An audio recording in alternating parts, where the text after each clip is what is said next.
Next நம்ம என்ன பார்க்க போறோம்னா மைக்ரோ நியூட்ரியன்ஸ்ல வந்துட்டு விட்டமின்ஸ் அண்ட் மினரல்ஸ்னு சொல்லுவோம். இந்த வைட்டமின் அண்ட் மினரல்ஸ் வந்து நமக்கு கலோரிஸை வந்து கொடுக்காது. அதை தாண்டி நம்ம பாடியில் ஏற்பட்ட ஃபங்க்ஷன்ஸுக்கு வந்து இதுதான் வந்து யூஸ்ஃபுல்லாக இருக்குது. 2 டைப்ஸ் ஆஃப் விட்டமின்ஸ் இருக்கு. Fat soluble vitamin, water soluble vitamin. Fat soluble விட்டமின்னா vitamin A, D, E, K. Water soluble விட்டமின்ஸ்னா விட்டமின் பி காம்ப்ளெக்ஸ் அண்ட் சின்னு சொல்லுவாங்க. ஒவ்வொரு டைப் ஆஃப் விட்டமினும் ஒவ்வொரு டைப் ஆஃப் ஃபங்க்ஷன்ஸை வந்து பண்ணும். எக்ஸாம்பிள் சொல்ல போனால் விட்டமின் ஏ வந்து விஷனுக்கு நல்லா இருக்கும். விட்டமின் சி வந்து ஸ்கின் க்ரோத்துக்கு நல்லா இருக்கும். விட்டமின் டி வந்து போன் ஜாயின்ஸ்க்கு நல்லா இருக்கும். இந்த விட்டமின்ஸ் எல்லாம் இதோட சோர்சஸ் என்ன அப்படின்னா வெஜிடபிள்ஸ் அண்ட் ஃப்ரூட்ஸில் தான் வந்துட்டு விட்டமின்ஸ் வந்து நமக்கு கிடைக்கும்.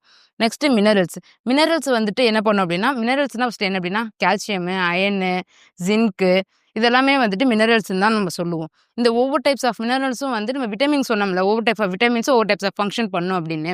அதே மாதிரி தான் மினரல்ஸும். அதுவும் ஒவ்வொரு டைப் ஆஃப் மினரல்ஸும் வந்து ஒவ்வொரு டைப்ஸ் ஆஃப் ஃபங்க்ஷன்ஸ் பண்ணும். எக்ஸாம்பிள் சொல்ல போனோம்னா கால்சியம் வந்துட்டு நம்ம போன் ஸ்ட்ரென்த்துக்கு டீத் ஸ்ட்ரென்த்துக்கெல்லாம் வந்துட்டு கால்சியம் யூஸ் ஆகும்.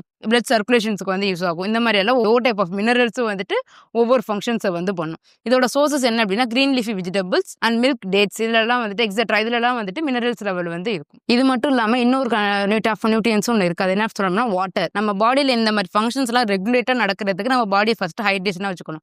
பர் டேக்கு வந்துட்டு 2 to 3 லிட்டர்ஸ் ஆஃப் வாட்டர் வந்து நம்ம எடுத்துக்கணும். அந்த மாதிரி நம்ம எடுத்துக்கிறப்ப நம்ம டைஜஸ்டிவ் ஹெல்த் வந்து நல்லா குட்டாக இருக்கும். நம்ம பாடி வந்து கூலாக இருக்கும். இந்த ஃபங்க்ஷன்ஸ் எல்லாம் வந்து ரெகுலேட்ஸாக இருக்கும். அது இல்லாமல் நம்ம பாடியிலோட வேஸ்ட் எல்லாம் வந்து ரிமூவ் பண்ணுறதுக்கு ஈஸியாக இருக்கும்.